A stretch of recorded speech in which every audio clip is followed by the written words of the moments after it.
most people would be in heaven if they're working with one professional sports team. You're working with two. It's a busy job, as you know. It's a time-consuming job. I also help with the Braves. I'm also on the medical staff for the Braves, so that's pretty exciting. That's dope. You just kind of threw that in there. I was going in this thing thinking you were, just Falcons. Yeah. Cope shortchanged me. So I only Yeah. work with two professional teams. Oh so. wow, that's dope. Stack my money up like Legos. Bet me when I say so. Pull up in the spotlight.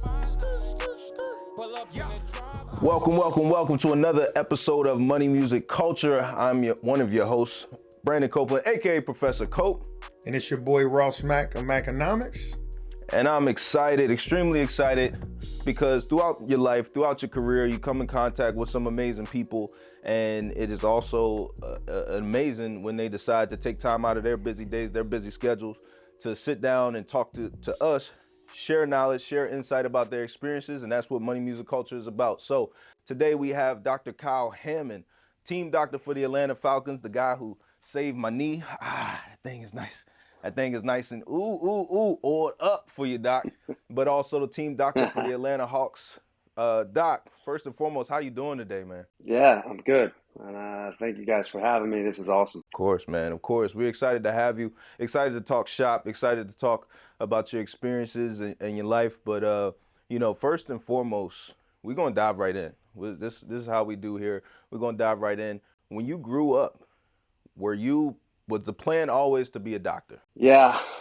When you become a doctor, you get that question all the time. How do you come up with this plan? How did you have this goal? Why is this your career choice? I mean, that's a common question you get as you go through the process. But, I truly was one of those people that at a young age, as far back as I can remember, whenever you first have your young memories, that's just what I wanted to do. And, besides playing sports, it was just always kind of my passion and my dream to do it. I was a little kid. I had asthma really bad as a little kid. And so I was in and out of the hospital, in and out of the doctor's office all the time with bad asthma. And so I think I just kind of got that, exposure to it then as a young kid. And I was just, felt that kind of, sense of connection to being a physician. And so that was always a plan for me, even at a young age. And then I met an orthopedic doctor when I first injured my knee for my first time. And so that was kind of how I evolved into wanting to do what I do.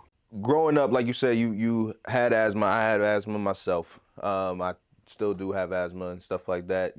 Got to deal with it, got to get in shape and all that stuff. But so you were introduced into the medical field just by virtue of actually using the medical field. And I'm assuming the doctors and the people who helped you inspired you to continue to go along that path and help other people.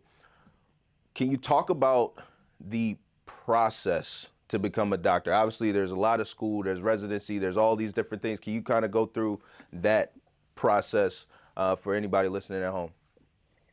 Yeah, it's a process. That's for sure. Yeah, I mean, and I think another thing I should say too is, and this is just probably an interesting point, when I was as a kid, and you're telling your parents or you're telling whomever what you want to do when you grow up. And, my dad was a businessman, and his, my younger years of life was just traveling on the road, trying to, further his career and, do right by our family, of course. And he was never home when I was a kid. And so when my dad always pushed me into becoming a physician because it's what I wanted to do. But he was also always make the point that, you won't have to travel as much, right? With that career choice. And so that was another reason why I chose that path. But as far as like the schooling goes, so typical kind of, matriculate into college, so go on to some kind of undergraduate program. And, there's prerequisite classes that you have to take to then matriculate into medical school. So, it has to be kind of a 4-year degree. So you've got to figure out, a path into college for a 4-year degree where you also have to kind of do a certain set of classes, prerequisites for medical school. And then there's something called the MCAT, which is basically a standardized test similar to the SAT or the ACT. And so that's a test that everyone takes to then, when you apply to medical school. And so once you get into medical school, however long it takes, whatever age you are, it doesn't matter. You can go straight through and get there, or you can go have another career for a long time and then decide to go back to medical school. It's really not, cookie cutter in the way you get there. and you can have any kind of degree too. Really, you could finance, economics, some kind of science degree, which is the most common. But you just have to have certain prerequisite classes. And so, go off to med school, get in, hopefully, through the application process, which is competitive, as you can imagine. You've got to have a good standardized test score. You've got to have good grades in college, and have work and interview process and things that kind of help select the appropriate candidates for school. And then once you go to med school, you go there for 4 years. So for 4 more years, you're kind of going through secondary school or professional school. And while you're in medical school, that's kind of when you got to determine what kind of physician you want to be. And obviously that can be anything. And that process then kind of starts over again for another application process, through which, again, there's standardized tests that you take during medical school called your STEP tests. And then you have your GPA, and you have an interview process, you have an exposure and, recommendation process. And so then you go off to residency for whatever it is you want to do. And so, now at this point in time, you've had at least 8 years of schooling after high school. And then you have to go to residency, and residency for orthopedic surgery is 5 years. And so you go through a process then of 5 years of additional kind of training to becoming whatever it is you want to do.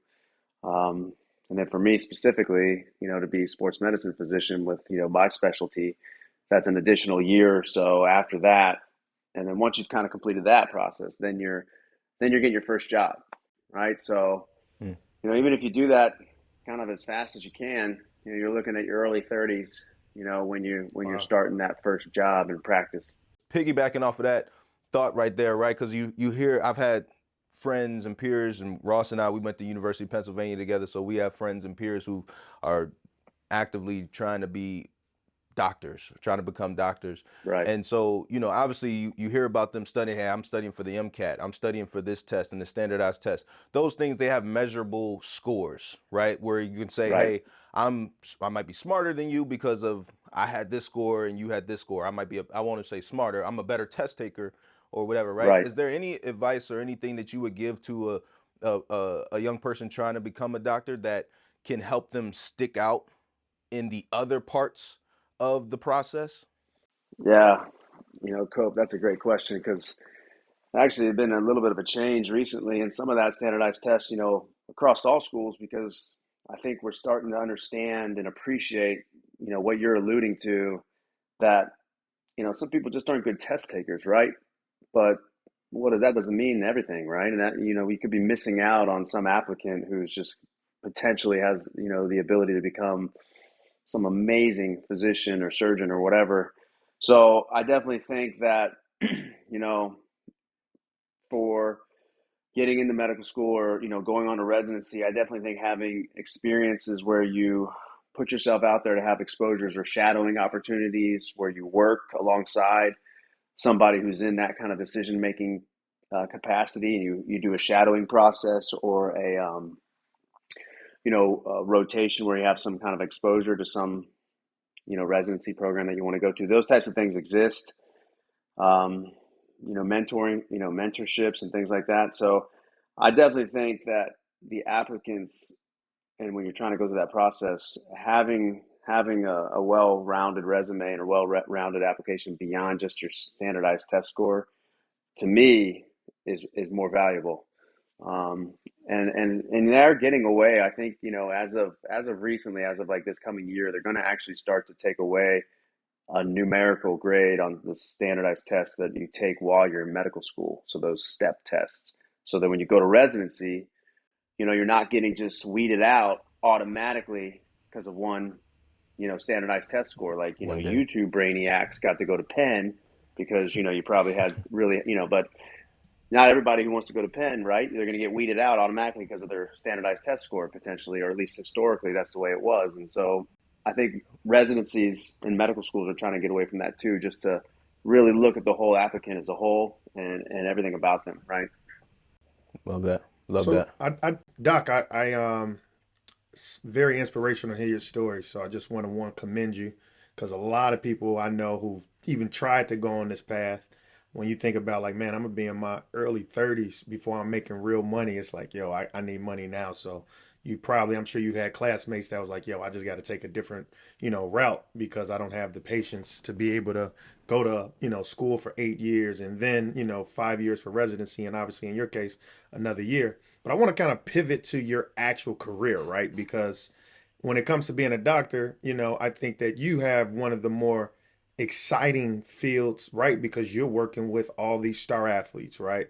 You're working with the Falcons, you're working He with, working with me. the I Hawks. mean, Exactly. It's probably his worst part of the job is working with a Copeland. But one thing I will say, right, and a lot of times, especially on this, right, like Copeland is an anomaly in the sense that he's been in the league for as long as he is, right? He's literally, a year younger than Brady, right? He's old. But the idea of like understanding that the average career span in the NFL is only 3 years, I would imagine in your seat, in your experience, you've had to deliver a lot of bad news to some athletes. So like kind of, maybe kind of talk to us about that because, one of the things we talk about, the biggest thing is we talk about money, understanding that, man, you want to prepare when it comes to, as a star athlete, you want to prepare that as if your career could be over tomorrow. So you want to manage your money like that today, but like give us some, let us know some of the times when you unfortunately had to deliver some bad news, like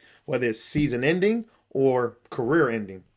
Yeah, that's that's heavy as you know, and as Cope knows. I mean, with things he's gone through and his teammates that he's played with, but I mean, there are times for certain, as you know, with contracts that are certain lengths of time, and you may be at a certain stage of your career, or you may be, like as you alluded to, Ross, like that, maybe in that early part of your career, but maybe a player who's been, on the fringe of either practice squad or regular squad or moving from team to team, and you get that injury maybe at the end of the season, right? Or you get that injury that's going to have a surgery that's going to be a 9 month recovery or some long recovery, and you're at the end of that contract, right? Or now that 9 month recovery or that 12 month recovery or whatever it is going to push you kind of past the point of when teams are looking for new players or teams would typically bring you onto their roster. So having conversations with athletes when that unfortunately happens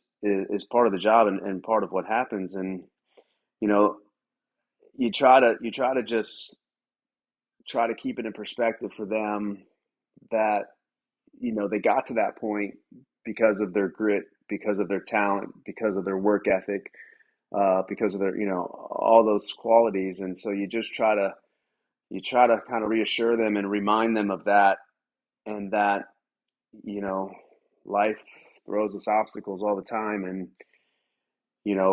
with their youth and with their genetics and with their health and their God-given talent, that they can still kind of bounce back after that.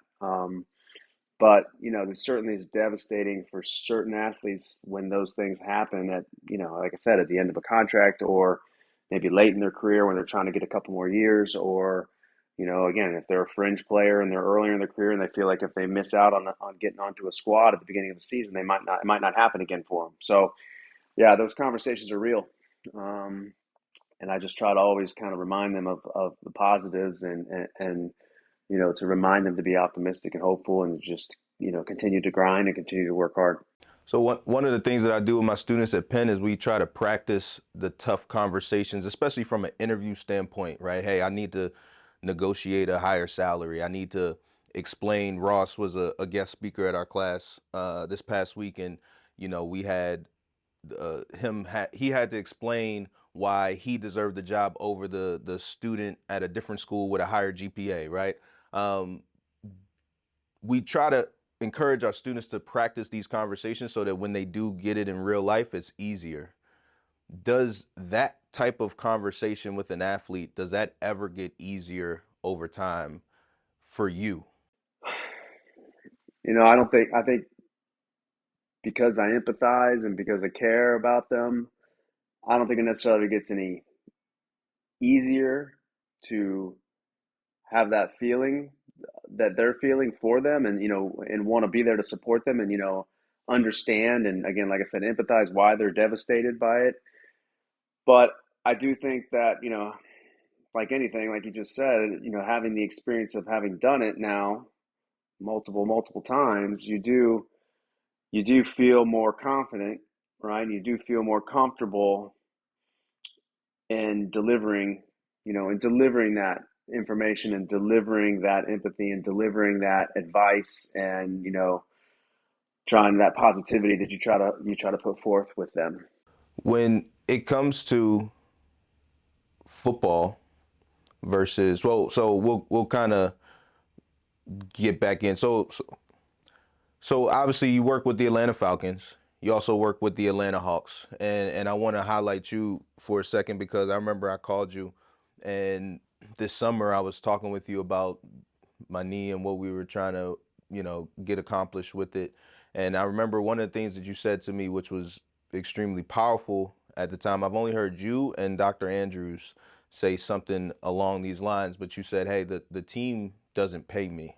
I'm paid by Emory University, right? But that means I do that because I always want to have your best interest in mind. I'm not sure if you've been following the news and stuff like that, and we're, not to get super controversial here, but hey, we're having a conversation. But like Brian Flores, Hugh Jackson, they are coming out talking about how their teams tried to pay them to lose games, right?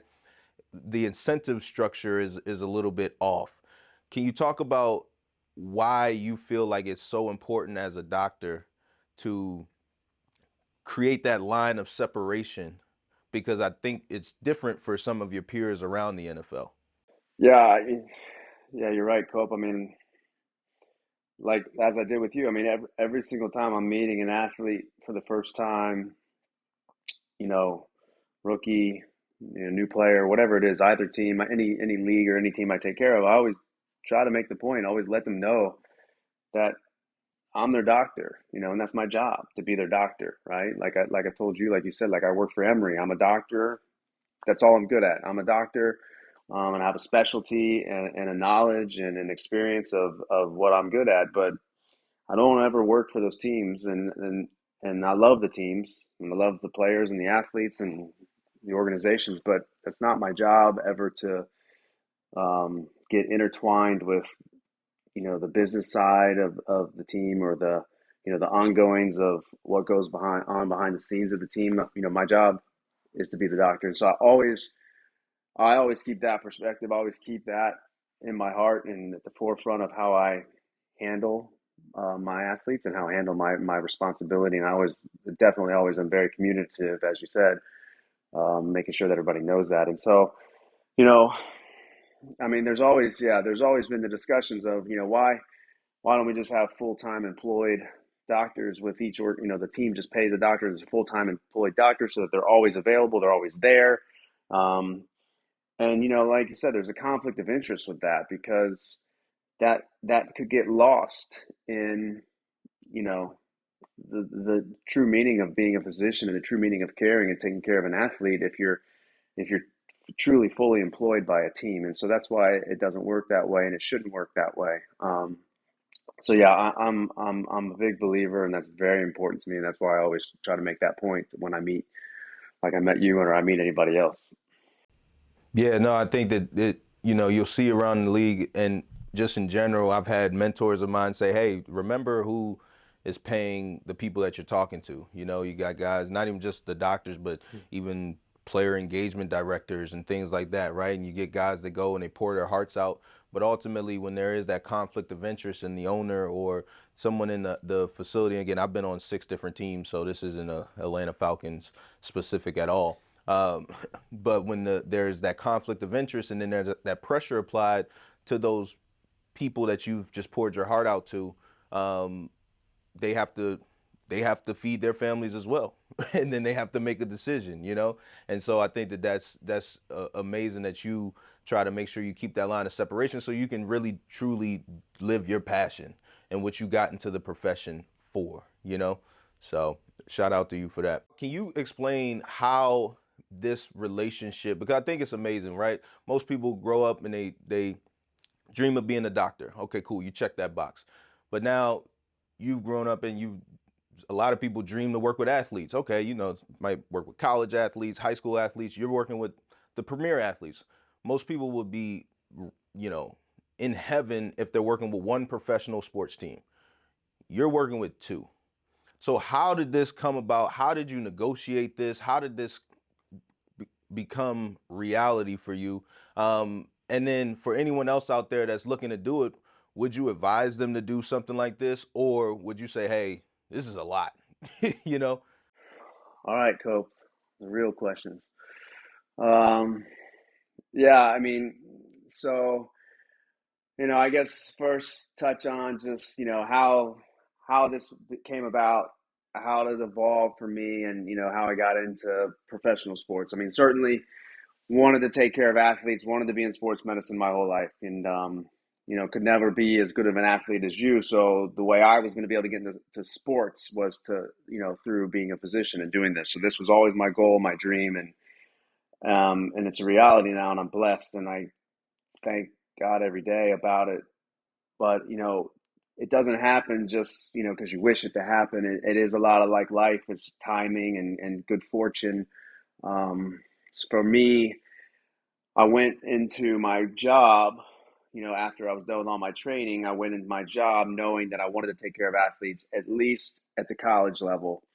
And I knew in order to really maximize my chances of doing that, I needed to probably get a job at an academic arena, working for an academic medical center, because typically most academic medical centers take care of college teams and sometimes take care of pro teams. And so I knew just statistically, if I did that, then I would increase my chances. And so luckily, being from Atlanta most of my life and then training at Emory, I was able, they liked, what they saw when I was doing my training. And so they wanted me to come back on faculty. So I was able to kind of negotiate that and work that out as I was going through my training years. So then I had, kind of achieved that, right? So now I'm thinking, all right, work hard, buy my time, just keep grinding. And then at some point in time, maybe get to help take care of Georgia Tech or a college or Emory University or something where I'm taking care of collegiate athletes. And, I just worked hard and kept doing my job and, got better at my job and, grew in my job and grew in my ability at my job. And then we at Emory, got asked to take on the Atlanta Hawks. And this was, kind of a younger point in my career. And when the Atlanta Hawks wanted to partner with us and build an office with us, kind of our leadership at Emory, decided that, I was the right guy to take that on as their head orthopedic surgeon. So, that I was blessed to take that on. And now I've been doing that for 7 years. And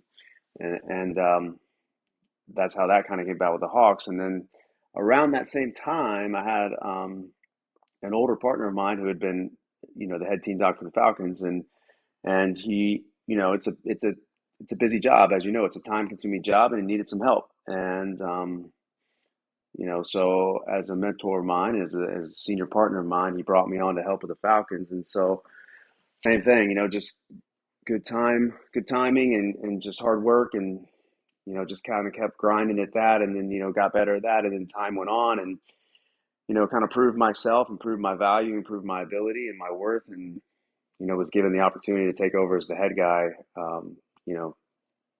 3-4 years ago now. So that's how both those things evolved, and a lot of it is timing, a lot of it is good luck, a lot of it is good fortune, a lot of it is hard work. I mean, it's a combination of lots of things like life, as you guys both know, and so you control what you can control, which for me, like I said, was just working as hard as I could and trying to giving myself the best opportunity to get into academic medicine, not just so that I could work with pro teams, or college teams, but for other reasons too. But I knew that would be an avenue by which I'd have a better opportunity to do that. And it evolved into that. And I also help with the Braves. I'm also on the medical staff for the Braves, so I haven't gotten my World Series ring yet, or I'd flash it to y'all, but it's coming soon. That's dope. Yeah, so that's pretty exciting. That's dope. So that's exciting. You just kind of threw that in there. I was going in this thing thinking you were, just Falcons, and just and then I also work with the Braves. That's super dope, bro. Congrats. Yeah, Cope shortchanged me. Cope shortchanged me. So I don't work with two professional teams. Oh, So wow, that's go. All right, so I got a question, right? I think it's not enough space on the business card. Yeah, facts. Dude, that's dope. that's right. Yeah, maybe Cope, you can swing by and see that ring since, the Falcons probably never getting close to it. 24-3. Hey, We were 24-3. close, man. We were close. Look, this dude a Bears fan.